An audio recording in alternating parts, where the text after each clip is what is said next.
Hello guys, എന്തൊക്കെയുണ്ട്? എല്ലാവർക്കും സുഖമല്ലേ? നിങ്ങൾ എല്ലാവരും പലതരം പെന്നിനെ കൊണ്ട് എഴുതിയിട്ടുണ്ടാവും. എന്നാലും എപ്പോഴെങ്കിലും കൂൾ ഡ്രിങ്ക്സ് ക്യാനിന്റെ ഉള്ളിലുള്ള ഒരു പെന്നിനെ കൊണ്ട് എഴുതിയിട്ടുണ്ടോ? വാ, നമുക്ക് അൺബോക്സ് ചെയ്യാം.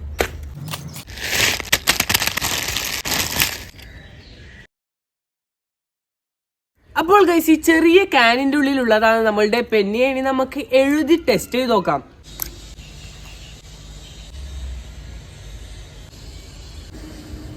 പിന്നെ ഗൈസ്, നമ്മളുടെ ഈ പെൻ ഒരു അടിപൊളി ഗിഫ്റ്റിംഗ് ഓപ്ഷൻ തന്നെയാണ്. അതിന്റെ ഡിസൈൻ കൊണ്ടും പോർട്ടബിലിറ്റി കൊണ്ടും എല്ലാം കൊണ്ട് ഒരു അടിപൊളി ഗിഫ്റ്റിംഗ് ഓപ്ഷൻ ആണ്. പിന്നെ നിങ്ങൾക്ക് ഈ വട്ടം സ്കൂൾ തുറക്കുമ്പോൾ കൂടി കൊണ്ടുപോകാൻ പറ്റിയ ഒരു അടിപൊളി ഫാൻസി ഐറ്റം കൂടിയാണ്. വെറുതെ ഫാൻസി മാത്രമല്ല, ഉപകാരപ്രദമായ ഒരു ഐറ്റം ആണ്. പിന്നെ ഗൈസ്, നമുക്ക് നമ്മളുടെ ഈ ക്യാൻ പെൻ ഒരു കീ ചെയിൻ ആയി കൂടി ഉപയോഗിക്കാം. അതുകൊണ്ട് തന്നെ നമ്മളുടെ ബാഗിന്റെ സിബിലെല്ലാം കൊളത്തിയിട്ട് എന്തെങ്കിലും ഒരു ആവശ്യത്തിന് നമുക്ക് ഈ പെന്നൂരി എഴുതാം. അപ്പോൾ ഗൈസ്, നമുക്ക് നമ്മളുടെ ഈ 6 പെന്ന് കിട്ടുന്നത് 164 രൂപയ്ക്കാണ്. നിങ്ങൾക്ക് വേണമെങ്കിൽ ഡിസ്ക്രിപ്ഷനിൽ ലിങ്ക് കൊടുക്കുന്നതായിരിക്കും. അപ്പോൾ നിങ്ങൾക്ക് നമ്മളുടെ വീഡിയോ ഇഷ്ടമായെന്ന് വിചാരിക്കും. ഇഷ്ടമായാൽ ലൈക്ക് ചെയ്യുക, ഷെയർ ചെയ്യുക, സബ്സ്ക്രൈബ് ചെയ്യുക, കൂട്ടത്തിൽ ആ ബെൽ ഐക്കൺ എനേബിൾ ചെയ്യാൻ മറക്കല്ലേ. അപ്പോൾ ബൈ.